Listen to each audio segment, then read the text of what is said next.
தமிழகம் முழுவதிலும் சுதந்திர தின விழாவின் பாதுகாப்பில் 1 லட்சம் காவல்துறையினர் ஈடுபடுத்தப்பட்டிருக்கிறார்கள். மக்கள் அதிகம் கூடும் இடங்களிலும் தங்கும் விடுதிகளிலும் காவல்துறையினர் தொடர்ந்து கண்காணிப்பு மற்றும் ஆய்வில் ஈடுபட்டிருக்கிறார்கள்.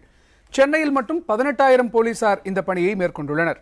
சென்னை விமான நிலையத்திற்கும் சுதந்திர தின விழா நடைபெறும் ஜார்ஜ் கோட்டைக்கும் 7 அடுக்கு பாதுகாப்பு போடப்பட்டிருக்கிறது.